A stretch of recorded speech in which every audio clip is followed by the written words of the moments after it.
Se Deus já escreveu o futuro inteiro, as nossas escolhas são reais ou nós somos, tipo, apenas atores lendo um roteiro divino num palco cósmico? Essa é pesada, hein? Pois é. E essa não é apenas uma daquelas perguntas de fim de noite para, sabe, debates filosóficos de bar. No início do século XVII, essa exata questão quase dividiu uma nação inteira. Uhum. E causou o exílio de líderes. Gerou, bom, uma das maiores e mais explosivas controvérsias de toda a história do pensamento cristão. O famoso e épico embate entre o calvinismo e o arminianismo. Exato. Então, saudações a quem acompanha o nosso programa hoje. A missão desta análise é mergulhar de cabeça nessa fogueira teológica secular. E olha, o impacto dessa disputa vai muito além dos muros das igrejas, sabe? A gente está falando de ideias que moldaram a civilização ocidental, influenciaram revoluções e redefiniram até como o ser humano entende a própria liberdade, né? exatamente, a responsabilidade moral. É um debate simplesmente monumental. E para mapear esse território todo, nós temos hoje aqui uma pilha de fontes que é, francamente, muito densa e fascinante. Bastante densa.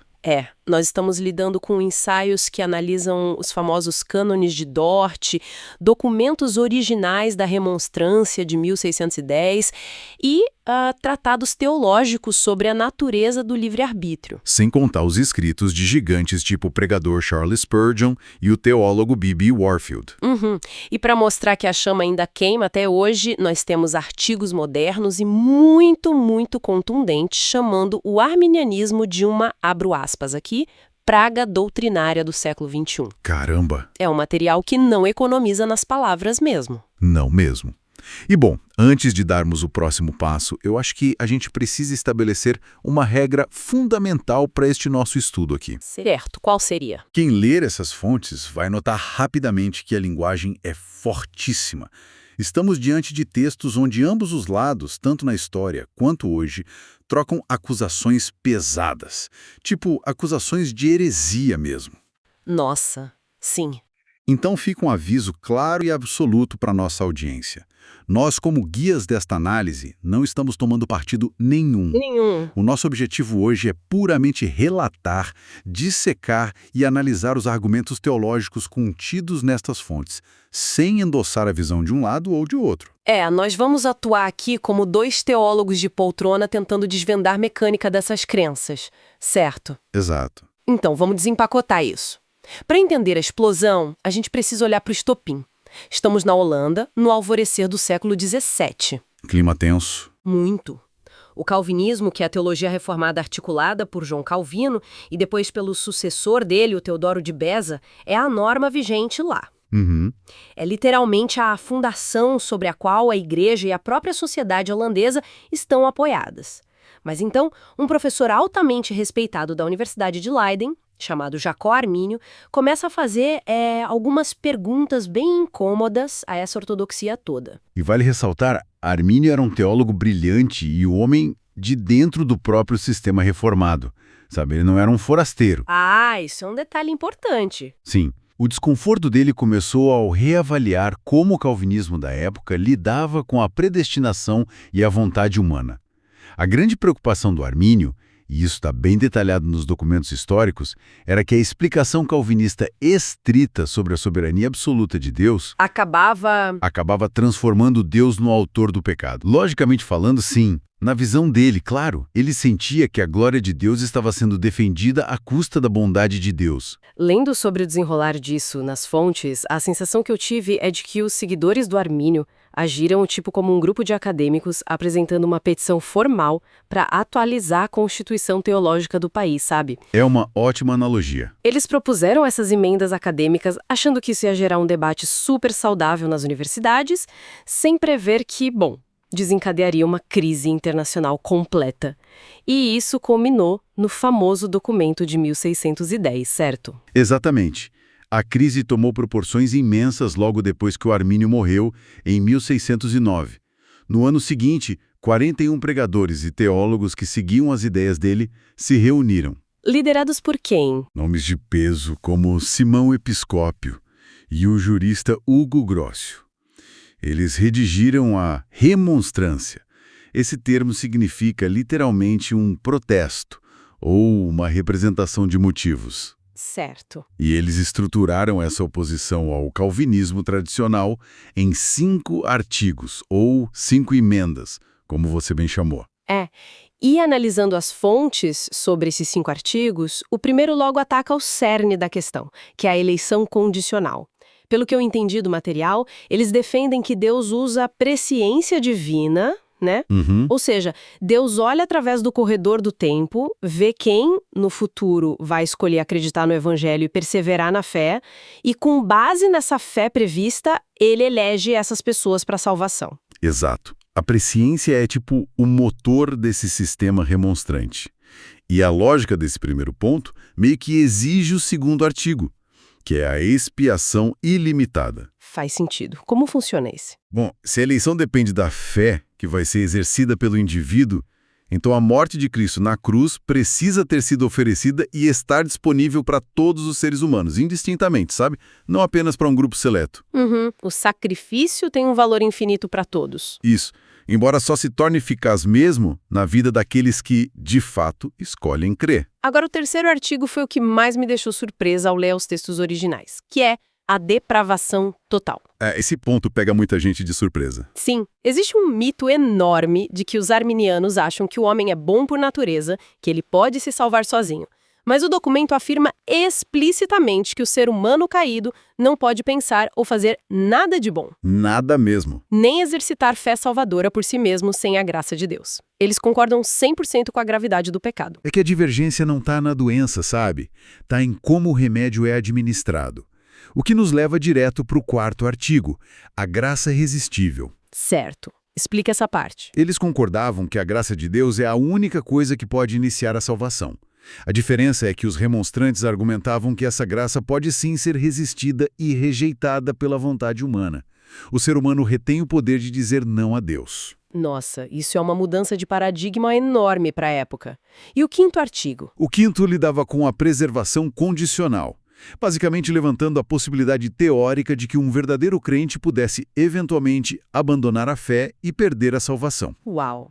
A mera formulação desses 5 pontos, chocou a ortodoxia holandesa de um jeito absurdo.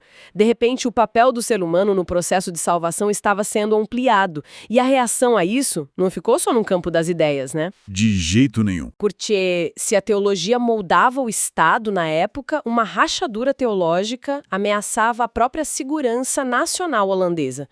Como os reformados responderam a essa petição toda? Com uma força institucional sem precedentes. Para resolver a ameaça desse cisma, foi convocado o Sínodo de Dort, ali entre 1618 e 1619. E não foi uma mera reunião pastoral local, não. Foi gigante, né? Muito. Delegações de igrejas de 9 países europeus viajaram para a cidade de Dordrecht. Eles passaram meses julgando e, no fim das contas, condenando as ideias remonstrantes. Mas o que é fascinante aqui é o método da resposta deles. Como assim? Eles não elaboraram um novo credo do zero. Eles responderam cirurgicamente, ponto a ponto, aos 5 artigos da remonstrância. E o resultado desse sínodo foram os famosos cânones de Dort, que séculos depois acabaram sendo organizados em inglês naquele famoso acróstico TULIP. E ler o debate entre esses dois sistemas, olha, é tipo assistir a um jogo de xadrez teológico de alto nível. Com certeza. O T do calvinismo, total depraved ou depravação total, concorda com o arminianismo que o homem está morto em delitos e pecados. Mas a resposta calvinista para essa morte vem no U, unconditional election, a eleição incondicional. Eles dizem que se o homem está morto, ele não pode gerar fé. Exato. O morto não faz escolhas. Então Deus não olha para o futuro para ver quem vai crer. A escolha de Deus é baseada unicamente no seu próprio propósito soberano, independentemente de qualquer ação humana. E aí a lógica avança implacavelmente para o L, Limited Atonement, que as nossas fontes muitas vezes chamam de expiação definida ou particular. Que é o contraste com a expiação ilimitada deles. Isso. A lógica calvinista é, se Deus escolheu um grupo específico incondicionalmente, então Cristo não morreu uma morte genérica, que só torna a salvação uma possibilidade. Ele morreu especificamente pelos eleitos, pagando as dívidas de forma definitiva apenas por eles. E aqui entra o ponto de maior atrito entre os dois, que é o I. Irresistible grace, a graça irresistível. Lendo as definições reformadas, fica claro que a graça não é um convite que o homem pode simplesmente recusar. Não, é muito mais profundo. É uma operação interna do Espírito Santo que recria a vontade humana. O chamado de Deus nunca é frustrado, o que deságua no P, Perseverance of the Saints, a perseverança dos santos. Segurança eterna. Sim, se Deus elegeu, Cristo pagou, e o Espírito atraiu de forma irresistível, essa pessoa nunca jamais poderá se perder, é garantido. Olha, ao justapor esses dois documentos, o contraste é brutal e fascinante. O arminianismo estrutura um sistema onde a salvação envolve uma sinergia, sabe? Uma cooperação onde a resposta humana tem um papel decisivo. Já o Sínodo de Dort cimentou uma doutrina estritamente monergista. Os prefixos mono e ergon significam uma obra. A salvação, do início ao fim, é uma obra exclusiva e solitária de Deus. E é nesse abismo metodológico que a linguagem das nossas fontes se torna uma verdadeira zona de guerra. Alguns dos textos que nós revisamos hoje chamam o arminianismo de, olha isso, o próprio pelagianismo completo. Sim, as palavras são duras. Falam de uma heresia trazida direto do poço do inferno, uma ofensa frontal à glória divina e um outro evangelho, traçando paralelos com as denúncias de Paulo aos Gálatas. Mas espera um pouco. Lendo o material com atenção, eu encontrei uma contradição flagrante que a gente precisa esclarecer agora. Opa, qual foi o ponto de ruptura que você identificou? As críticas mais pesadas acusam o arminianismo de pregar que o homem tem o poder natural de iniciar a sua própria salvação, de dar o primeiro passo sozinho em direção a Deus. Certo. Mas nós acabamos de ver que o artigo 3 da remonstrância original e os escritos do próprio Jacó Armínio afirmam a depravação total.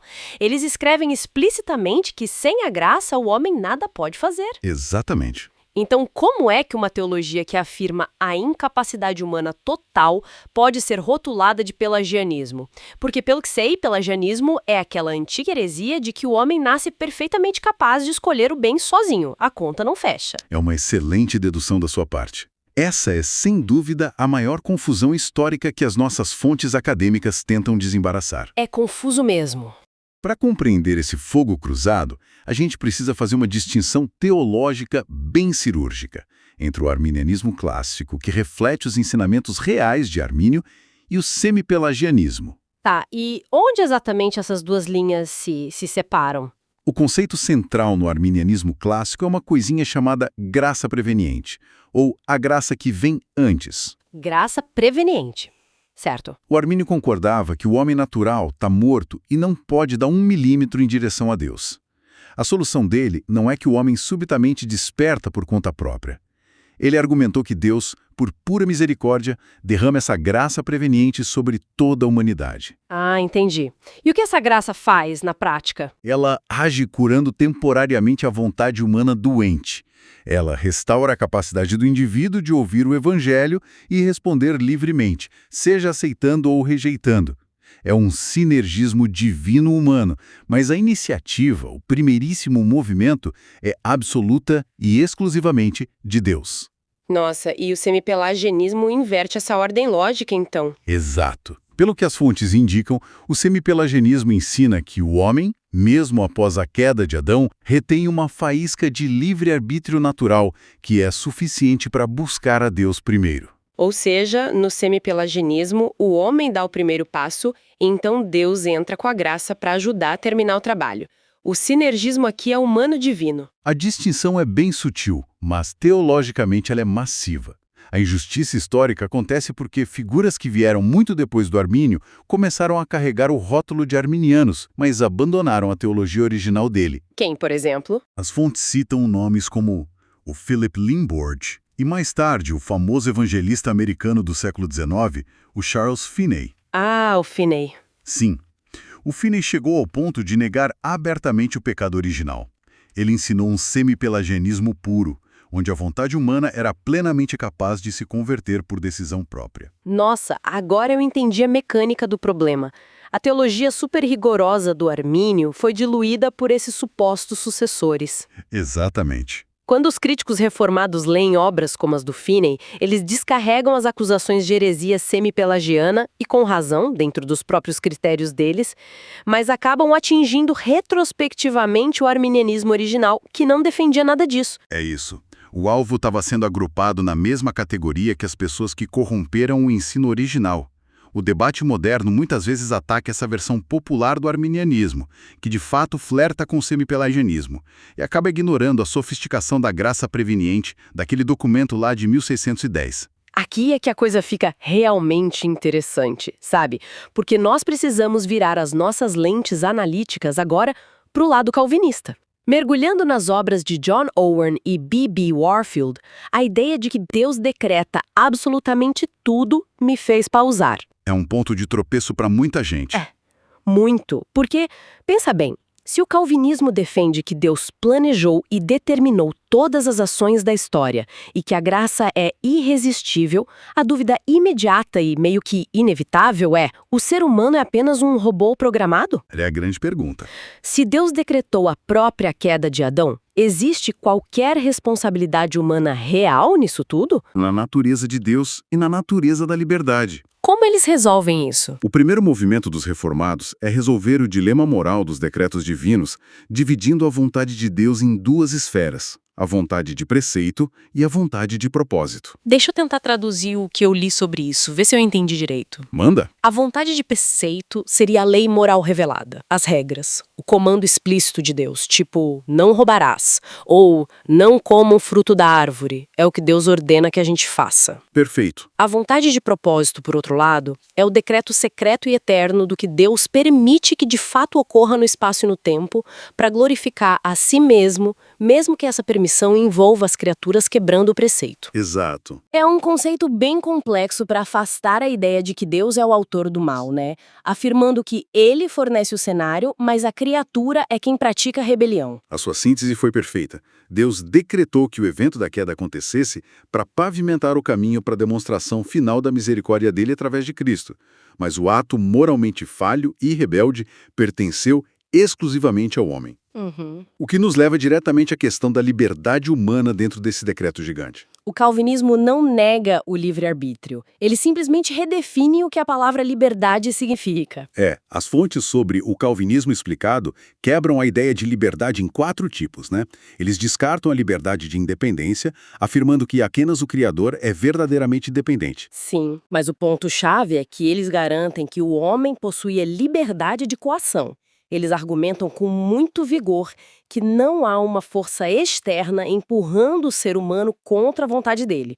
Não tem uma arma metafórica apontada para a cabeça de ninguém. Nenhuma coerção externa. Além disso, existe a necessidade física ao ser humano age racionalmente, deliberando as coisas, e não como um animal irracional impulsionado por mero instinto. E com isso, o calvinismo consolida a responsabilidade humana, afirmando que o homem caído faz exatamente o que ele quer fazer, sem ser coagido de fora. Certo. O nó desse labirinto calvinista não é a falta de capacidade de escolha, mas a condição do que governa essas escolhas, a natureza humana.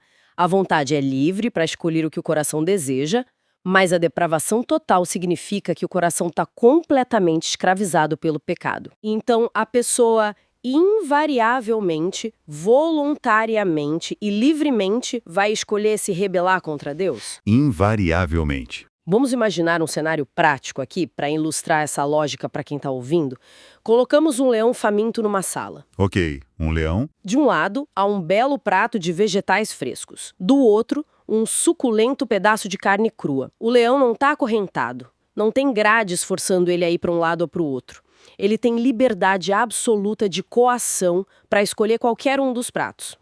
Contudo, a própria biologia, a natureza íntima daquele leão, dita que ele vai escolher infalivelmente a carne. Nunca, sob nenhuma circunstância, ele vai desejar os vegetais. Olha, essa ilustração capta perfeitamente a antropologia reformada. O ser humano não regenerado é esse leão, o pecado é a carne e Deus é o prato de vegetais. Nossa! O indivíduo é tecnicamente livre para buscar a Deus, mas a natureza corrompida dele garante que a vontade sempre vai rejeitar os vegetais. E é precisamente aqui que a graça irresistível entra em cena no raciocínio deles, né? Exatamente. A salvação não consiste em Deus arrastar o leão a contragosto e forçá-lo a engolir os vegetais. A graça irresistível atua realizando um transplante de natureza. Ele muda o leão. Deus concede um novo coração, de forma que os desejos mais profundos daquele indivíduo são alterados. De repente, a pessoa passa a amar e desejar a Deus de forma inteiramente voluntária e livre.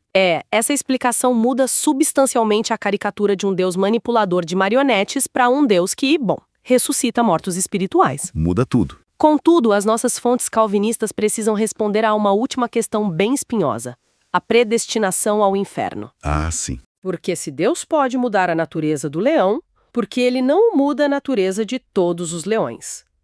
O material do Sínode de Dort rejeita ferozmente a ideia de que Deus cria pessoas com o propósito único de condená-las, introduzindo aquele conceito de dupla predestinação assimétrica.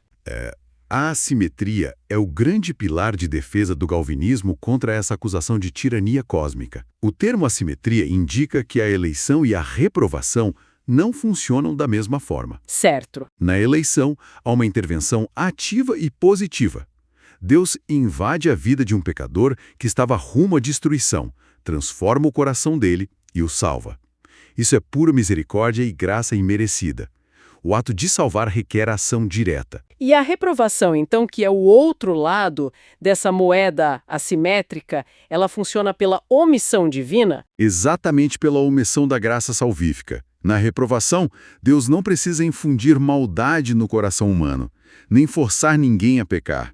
Ele realiza um ato passivo conhecido como preterição. Preterição, ele pretere. Ele simplesmente passa por cima dessas pessoas, deixando elas entregues aos desejos de suas próprias naturezas caídas. Elas vão colher as consequências justas do pecado que elas mesmas escolheram cometer livremente. Entendi. Portanto, na teologia reformada, a salvação é o exercício da misericórdia divina intervindo, enquanto a condenação é o exercício da justiça divina, permitindo que o curso natural do pecado humano encontre o seu fim. Na visão deles, ninguém recebe injustiça. Então, o que tudo isso significa? Nós passamos esse tempo todo navegando nessas águas super profundas do século XVII, dissecando vontades, decretos e a ordem da salvação. Por que alguém que está dirigindo para o trabalho hoje, ou, sei lá, lavando a louça em casa agora, deveria se importar com minúcias teológicas de 400 anos atrás? Olha, a relevância disso reside no peso do próprio Evangelho. Figuras como Charles Spurgeon não encaravam essas distinções como um mero entretenimento acadêmico. Não mesmo. Para o Spurgeon, calvinismo é o evangelho e nada mais. Ele alertava repetidamente que adicionar o menor traço de mérito humano ao processo de salvação, mesmo que seja o mérito de uma decisão autônoma, fatalmente diminui o brilho e a suficiência da obra de Cristo na cruz. É uma visão bem intransigente. Sim, para os reformados, se a salvação depende de uma fração de contribuição humana para ser efetivada, a glória não pertence exclusivamente a Deus. E olhando para o impacto institucional, as fontes também revelam o que aconteceu com os remonstrantes ao longo dos séculos. A Irmandade Remonstrante original, que foi estabelecida logo após aquele sínodo, ela trilhou um caminho histórico de progressivo distanciamento das doutrinas conservadoras. É verdade, eles mudaram bastante. Com o tempo, eles abraçaram o iluminismo, flertaram com o universalismo e se tornaram pioneiros da teologia liberal na Europa. Eles passaram a enfatizar a tolerância, o não dogmatismo e o primado da razão e do livre-arbítrio. É impressionante notar como plantar a semente da autonomia humana na salvação pode, séculos depois, florescer num ambiente que questiona as próprias fundações da ortodoxia cristã, sabe? Isso revela que raízes teológicas determinam os frutos geracionais das instituições, né? E olha, isso levanta uma questão importante sobre a fé pessoal mesmo. Como assim? Compreensão de quem é o autor da salvação afeta drasticamente a forma como um crente vive a sua jornada espiritual diária. Afeta a forma de orar, por exemplo. De orar, sim. Se a decisão final de conversão repousa na vontade natural humana, a tendência lógica é tentar usar métodos persuasivos para convencer o homem a tomar uma decisão. Ah, entendi. Mas se a conversão exige uma intervenção direta do Espírito Santo para reviver uma natureza morta, as orações por aqueles que estão distantes de Deus assumem um caráter de urgência e dependência absoluta da misericórdia divina. Caramba, é verdade. E isso afeta também a forma de adorar e de lidar com a própria segurança, né? Aqueles que abraçam o monergismo tendem a descansar na ideia de que se Deus começou uma boa obra, ele vai terminar essa obra independentemente das oscilações humanas. Exato. A segurança eterna repousaria nas mãos inabaláveis de Deus, não no desempenho vacilante do crente. São debates antiquíssimos que acabam definindo a postura do coração moderno diante do sagrado. Bom, nós agradecemos enormemente a quem nos escuta por acompanhar esse mergulho profundo, denso e, espero, muito imparcial nestes dois monumentais sistemas do cristianismo ocidental. Foi uma jornada e tanto. Foi. É fascinante ver como essas ideias moldam não apenas concílios do passado, mas a própria vivência eclesiástica de hoje. E sabe, talvez o verdadeiro valor de analisar esses debates exaustivos não seja encontrar um lado para se alinhar, mas refletir sobre os limites do nosso próprio intelecto. Como assim? Nós passamos muito tempo aqui debatendo sistemas lógicos que foram estruturados por mentes extraordinárias para tentar encaixar as obras e a mente de Deus em silogismos perfeitos, livres de qualquer tensão. O ser humano adora uma caixa organizadora. Exato. Mas e se a verdadeira beleza da teologia residir justamente na nossa falha em resolver esses paradoxos? Nossa. A soberania divina inquestionável e a responsabilidade humana inegável podem ser tipo duas linhas que só se encontram lá no infinito. O fato de que a mente humana é cronicamente incapaz de reduzir as ações de Deus a uma equação matemática perfeita talvez seja a maior prova e o maior lembrete de que ele, afinal, é Deus e nós não somos. Uau! A cartografia teológica pode até tentar desenhar linhas nas constelações, mas o mapa nunca vai abranger a totalidade do universo. Nunca. O esforço humano para entender a eternidade vai continuar. Fica essa reflexão profunda para todos os estudiosos e curiosos que nos acompanharam em mais esta análise do nosso programa. Até a próxima exploração pelas páginas da história e do pensamento humano.